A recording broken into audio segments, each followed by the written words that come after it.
Next is stability of foreign exchange market.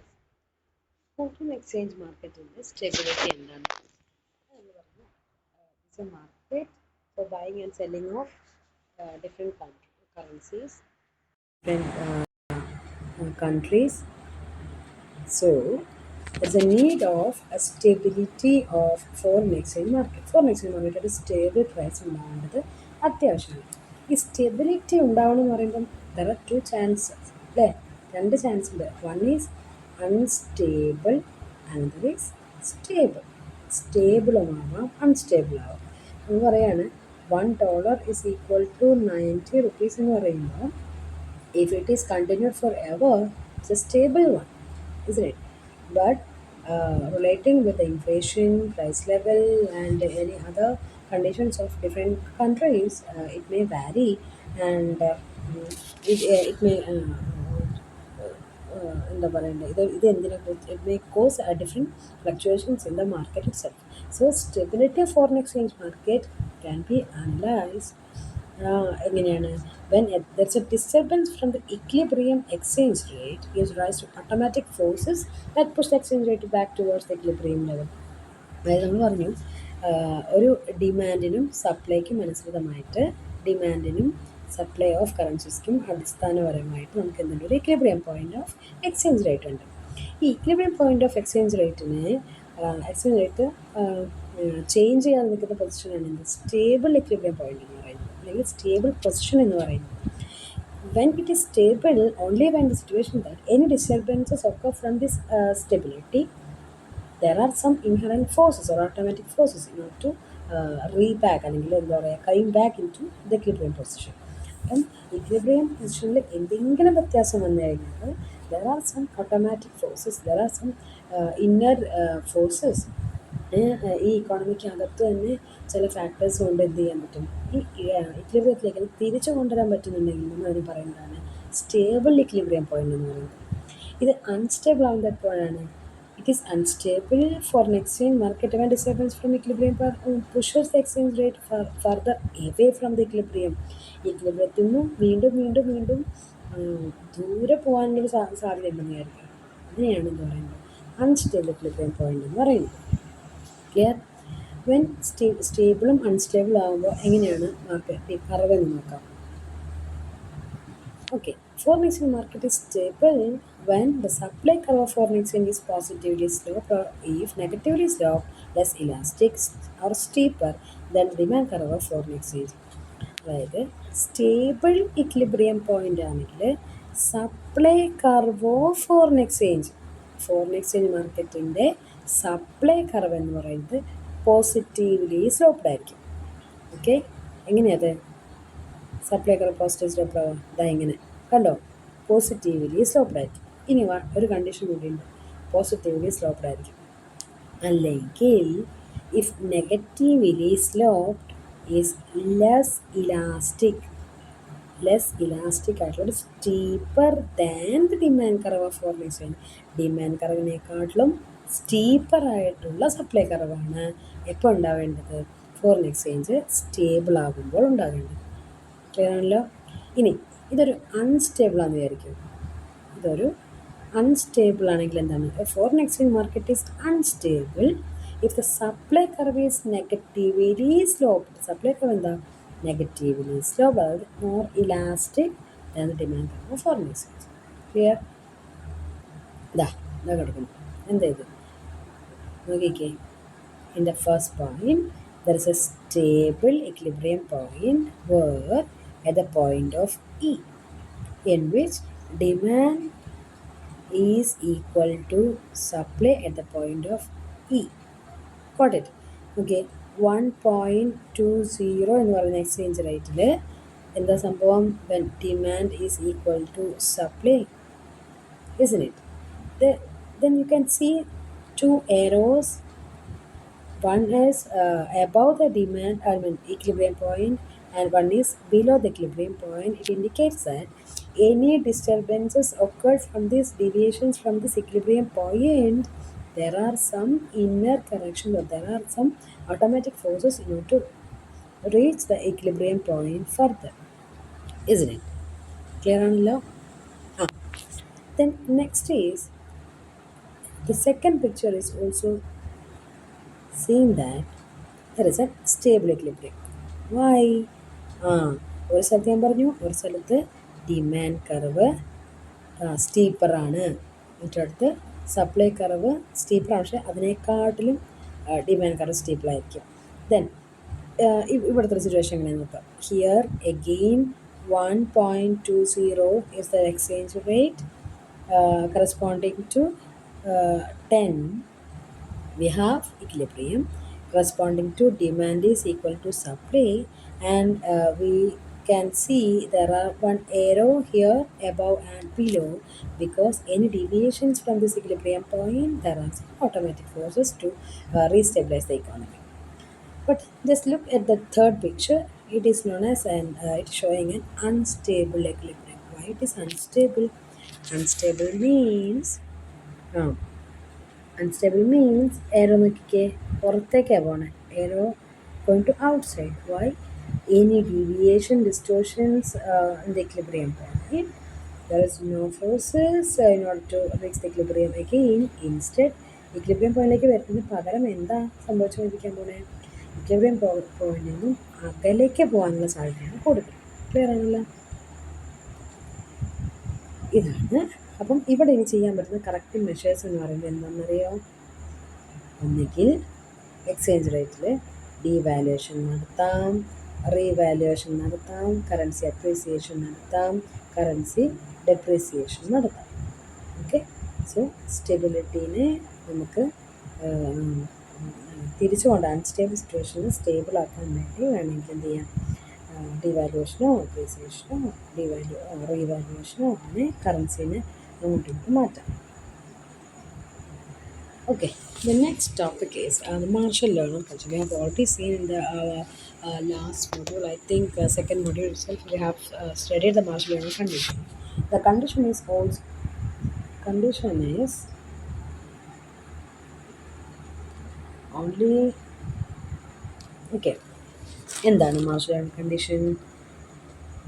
That means the sum of demand elasticity of imports and export is greater than 1. അപ്പ Lerner എന്ന് പറയുന്ന economist 1905 to 1985. Okay, then Alfred Marshall 1842 to 1924 കണ്ടുപിടിച്ചതാണ് എന്താണ്? Marshall Lerner condition. So മാർഷലും ലേണറും കൂടെ together coincide the proposition that the sum of the demand elasticity for import and export is greater than 1. Elasticity demand for elasticity of importum exportum. Elasticity ഡിമാൻഡിൻ്റെ ഇമ്പോർട്ടും എക്സ്പോർട്ടും എന്തായിരിക്കണം? should be always greater than 1. It is known as the Marshall Lerner condition. ഇതെന്താണ്? This refers to the proposition that the devaluation of a country's currency will lead to an improvement in its balance of trade. നമുക്കറിയാം, when there is a devaluation സംഭവിച്ച് എന്ത് ചെയ്യും? Export കൂടും അല്ലേ? Export കൂടിക്കഴിഞ്ഞാൽ എന്ത് പറയും? നമുക്ക് ബാലൻസ് ഓഫ് പേയ്മെൻറ്റ് നല്ലതാണ് അല്ലേ? Country's currency will lead to an improvement in the balance of trade with the rest of the world only if the sum of the price elasticity of it. അതായത് നമുക്ക് devalue ചെയ്യുമ്പോൾ export കൂടും, അങ്ങനെ നമുക്ക് നന്മ സംഭവിക്കുന്ന പറയണമെങ്കിൽ എന്തുണ്ടാവണം? അപ്പുറത്തെ രാജ്യങ്ങളിൽ അതുപോലത്തെ ബാക്കിയുള്ള കാര്യങ്ങളൊക്കെ അതുപോലെ തന്നെ ക്വസ്റ്റ്യൻ ചെയ്യണ്ടേ? എങ്കിൽ മാത്രമേ സംഭവിക്കുള്ളൂ. അപ്പം അതിനാണ് എന്ത് പറഞ്ഞത്? rest of the world only if the sum of the price elasticities of its export and imports is greater than 1. Isn't it? So whatever is, Marshall Lerner conditions stress that the sum of the demand elasticity for imports and exports is greater than 1. Isn't it? The next is a spot market and forward market. എന്താണ് സ്പോട്ടും ഫോർവേഡും നോക്കാം. എന്താണ് spot? If the operation is of daily nature, അതായത് ഇപ്പോൾ present ആയിട്ട് ഇങ്ങനെ എപ്പോഴും നടന്നുകൊണ്ടിരിക്കുന്ന ഒരു കാര്യമാണ് സ്പോട്ട് മാർക്കറ്റ് എന്ന് പറയും. ഇനി ഭാവിയിലത്തെ കാര്യമാണെങ്കിലോ, കുറച്ച് നാൾ കഴിഞ്ഞിട്ട് സംഭവിക്കുന്ന പറയുകയാണെങ്കിലോ, അതാണ് ഫോർവേഡ് മാർക്കറ്റ് എന്ന് പറയും. Okay, it handle only spot transactions or current transactions in foreign exchange. Current transactions മാത്രമാണ് സ്പോട്ട് മാർക്കറ്റിൽ റീഡ് ആവുന്നത്. Transactions are effected at a prevailing rate of exchange at that point of time, and delivery of foreign exchange is effected instantly. The most common type of foreign exchange transactions involve payment and receipts of the foreign exchange within 2 business days. സാധാരണ spot മാർക്കറ്റിൽ payment എന്ന് പറഞ്ഞാൽ എന്താ പറഞ്ഞത് 2 business ഡേയ്സിനുള്ളിലുള്ള എല്ലാ ട്രാൻസാക്ഷനും വരുന്നത് എവിടെയാണ് spot മാർക്കറ്റിലാണ്. എങ്കിൽ സ്പോട്ട് റേറ്റിൽ സപ്പോസ് നമ്മൾ നേരത്തെ തന്നെ പറഞ്ഞ കാര്യം തന്നെ എന്താണ് $1 = 90 rupees എന്ന് ഞാൻ പറഞ്ഞാൽ അതൊരു സ്പോട്ട് റേറ്റ് ആണ്. When the exchange rate $R=$of INR, അത് Indian rupee =1 is a spot rate. Clear? So spot rate is the rate in which ഇപ്പോൾ daily transactions are happening. Forward rate എന്താണ്? ഫ്യൂച്ചറിൽ നമ്മൾ ചെയ്യുന്നതിനെന്ന് പറയുന്നത് ഫോർവേഡ് റേറ്റ് എന്ന് പറയുന്നത് അല്ലേ? എങ്ങനെയാണ്? A market in which foreign exchange is bought and sold for future delivery is known as forward market. Future ഡെലിവറിനെയാണ് നമ്മൾ ഫോർവേഡ് മാർക്കറ്റ് എന്ന് പറയുന്നത് അല്ലേ? So forward transactions involve an agreement today or buy or sell a specified amount of a foreign currency at a specified future date. അതായത് നമുക്ക് ഫ്യൂച്ചറിൽ ചെയ്യുന്നതായിരിക്കണം. അതായത് foreign എക്സ്ചേഞ്ചിൽ നമ്മൾ വാങ്ങുകയോ വിൽക്കുകയോ ചെയ്യുന്നത് ഫ്യൂച്ചർ ഡെലിവറി ആണെങ്കിൽ അതിനെ ഫോർവേഡ് മാർക്കറ്റ് എന്ന് പറയും. മറ്റൊന്ന് പറയാം, ഞാൻ അടുത്ത മാസം അന്നത്തെ ഫോറിൻ എക്സ്ചേഞ്ച് റേറ്റ് അനുസരിച്ച് ഞാൻ ഇത്ര രൂപ ഇത്ര ഡോളർ തന്ന് വാങ്ങിച്ചോളാം എന്നൊരു പ്രീ ഡിറ്റർമൈൻഡിൽ ഇന്ന് കരാർ വെച്ചാലും അതിനെ നമ്മൾ എന്ത് പറയും? ഫോർവേഡ് മാർക്കറ്റ് എന്ന് പറയും. കാരണമല്ല, 2 കാരണങ്ങളാണ് ഫോർവേഡ് റേറ്റ് മാർക്കറ്റിലേക്ക് പോകാനുള്ള reasons. One is we have to minimise risk. ഇപ്പോൾ ഒരു എക്സാമ്പിൾ പറയുകയാണെന്ന് പറയും, ഇപ്പോൾ ഗോൾഡ് എടുക്കാൻ പോകുന്ന സമയത്തൊക്കെ എന്ന് പറയും റിസ്ക് ഗോൾഡിൻ്റെ വാല്യൂ കൂടും അല്ലെങ്കിൽ പ്രൈസ് കൂടും എന്ന് വിചാരിച്ച് നമ്മൾ എന്ത് ചെയ്യും? ഒരു കൊല്ലത്തിന് നമ്മൾ ചിലപ്പോൾ ഇങ്ങനെ ഒരു ഫിക്സഡ് റേറ്റൊക്കെ ജ്വല്ലറിയിലൊക്കെ ഇൻവെസ്റ്റ് ചെയ്യും. എന്നിട്ട് ഇന്നത്തെ റേറ്റിൽ നമുക്ക് അന്ന് മേടിക്കാമെന്ന് പറയും. ഓക്കെ, അത് നമ്മൾ എന്ത് ചെയ്യാണ്? We are avoiding our risk of having higher prices, isn't it? ഇതുപോലെ തന്നെ റിസ്ക് കുറയ്ക്കുന്നതിനാണ് നമ്മൾ എന്ത് ചെയ്യുന്നത്? ഫോർവേഡ് മാർക്കറ്റ് ഉപയോഗിക്കുന്നത്. Then to make profit.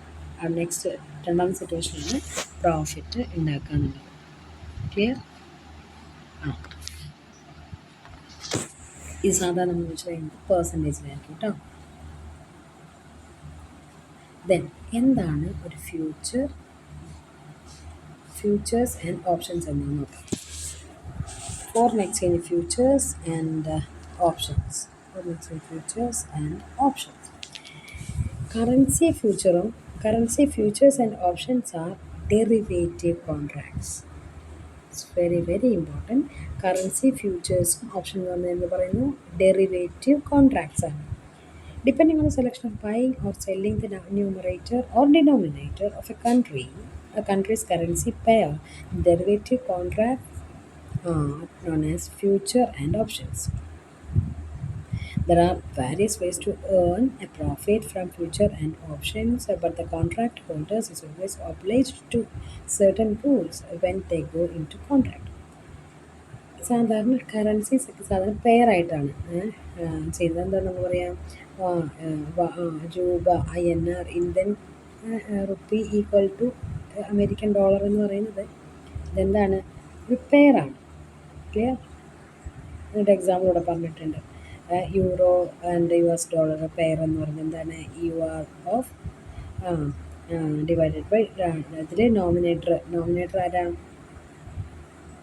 Nominator EUR-ഉം USD ഡിനോമിനേറ്ററും. Clear ആണല്ലോ? അപ്പോൾ യൂറോയും ഡോളറും തമ്മിലുള്ള എക്സ്ചേഞ്ച് റേറ്റ് നോമിനേറ്ററിലും ഡിനോമിനേറ്ററിലും റെപ്രസെൻ്റ് ചെയ്തിട്ടാണ് കാണിച്ചിട്ടുള്ളത്. ക്ലിയർ? എന്താണ് ഒരു ഫോറിൻ എക്സ്ചേഞ്ച് ഓപ്ഷൻസ് എന്ന് പറയുന്നത്? It's A contract giving purchaser. It's very very very important കേട്ടോ. അതായത് എന്താണൊരു ഓപ്ഷൻ? ഓപ്ഷൻ എന്ന് വെച്ച് കഴിഞ്ഞാൽ ഒറ്റൊരു സിറ്റുവേഷനേ ഉള്ളൂ. Option means the right, it's a giving the purchaser to the right but not the obligation. എന്തിനു വേണ്ടി? To buy. അതായത് call option, buy call option അല്ലെങ്കിൽ sell put option a standard amount of traded currency on a stated date or at any time before a stated date and at a stated price or strike or excess price. അതായത് ഒരു standard റേറ്റിൽ നിന്നുകൊണ്ട് ഒരു contract നമ്മൾ ഉണ്ടാക്കുകയാണ്. അത് ആരാണോ foreign currency വാങ്ങിക്കുന്നത് അയാൾ എന്ത് ചെയ്യാണ്, അയാളുടെ അവകാശത്തിന്മേൽ ഒരു ഇത് ബാധ്യതയൊന്നുമല്ല. It's not an obligation but it's a right. എന്തിനുള്ള അവകാശം നമ്മൾ കൊടുക്കാൻ പോണേ? Either to call option. Call option എന്താ പറയുക? Buy. Call option means buy, put option means sell. വാങ്ങാനും വിൽക്കാനും കൊടുക്കുന്ന അവകാശത്തെയാണ് നമ്മൾ എന്ത് പറയുന്നത്? ഓപ്ഷൻസ് എന്ന് പറയുന്നത്. In simple words I can say that options are two. Foreign exchange options രണ്ട് വിധമുണ്ട്, രണ്ട് തരമുണ്ട്, രണ്ട് ഇതുണ്ട്. ഒന്ന് call option, another is put option. ശരി, എന്താണ് കോൾ ഓപ്ഷൻ? കോൾ ഓപ്ഷൻ എന്ന് വെച്ച് കഴിഞ്ഞാൽ it's a right to buy foreign currency. Put option means it's a right to sell the foreign currency. Clear? അത്ര നോക്കിയാൽ മതി.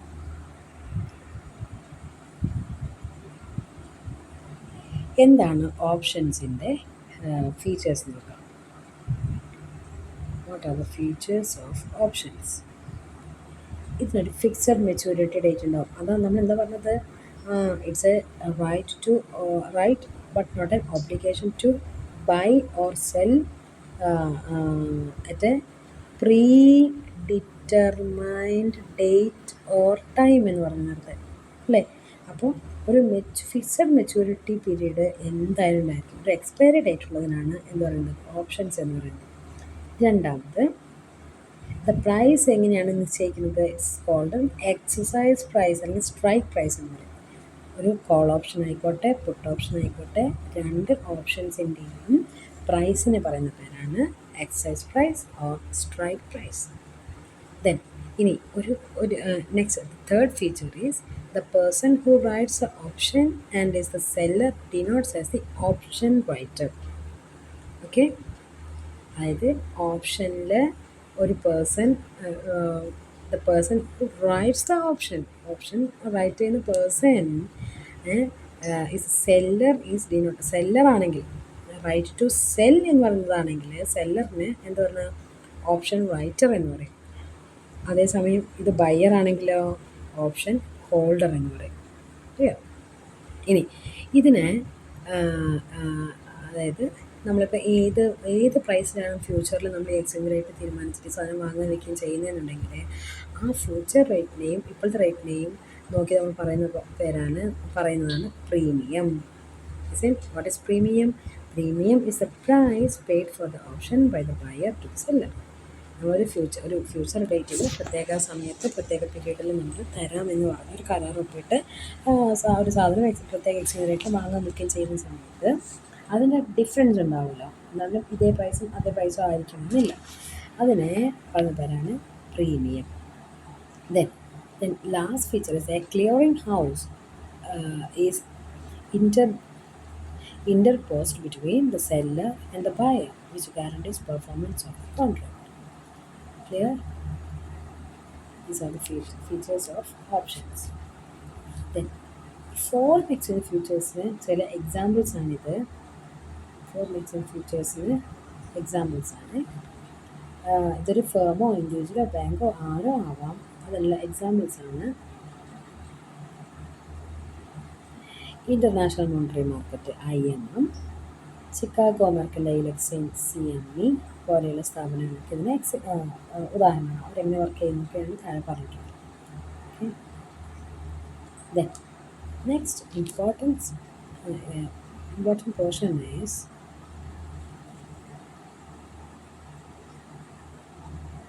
Foreign exchange swaps. എന്താണ് swap? Foreign exchange swap. Can you see what is swap? Swap എന്ന് പറയുന്നത് swap simply means an exchange one for another. ഒന്നിന് പകരം ഒന്ന് കൊടുക്കുന്നതാണ് സ്വാപ്പ് എന്നുള്ളത്. കറൻസി സ്വാപ്സ് എന്നൊക്കെ നമുക്ക് കേട്ടിട്ടുണ്ടാവും. A foreign exchange swap refers to spot sale of a currency combined with a forward repurchase for the same currency as part of single transaction. അതായത് ഞാനിപ്പോൾ ഒരു രൂപ കൊടുത്ത് സോറി എന്താണ് 90 റുപ്പീസ് കൊടുത്ത് $1 വാങ്ങിക്കുന്നു എന്ന് പറയുമ്പോൾ അത് എങ്ങനെ ഞാൻ ഒരു 90 റുപ്പീസ് കൊണ്ട് $1 വാങ്ങിക്കുന്നത്? We are in our example we are assuming that ഡോളറിൻ്റെ ഇന്ത്യൻ രൂപയുടെ മൂല്യം നമ്മളിന്ന് ഫിക്സ് ചെയ്ത് വെച്ചിരിക്കുകയാണ് സ്പോട്ട് റേറ്റിൽ. അതുകൊണ്ട് തന്നെ അത് എന്താ പറയണ്ടേ, ഈ കറൻസിയായി തന്നെ വാങ്ങുകയും വിൽക്കുകയും ചെയ്യുന്ന ഒരു സിംഗിൾ ട്രാൻസാക്ഷൻ ചെയ്യുമ്പോൾ അങ്ങനെ പറയുന്ന പേരാണ് foreign exchange swaps. Okay, the foreign exchange market is dominated by the foreign exchange swap and spot market. Swaps were first introduced to the public in 1981. Swap first introduce ചെയ്തിട്ടുള്ളത്. ഇതിൽ fixed exchange rate ആവാം, floating exchange rate ആവാം, floating four floating ആയിരിക്കാം, അല്ലെങ്കിൽ fixed four fixed ആയിരിക്കാം. അങ്ങനെ ഏത് തരം എക്സ്ചേഞ്ച് റേറ്റ് വേണമെങ്കിലും സ്വാധീനിക്കാം. ഓക്കെ.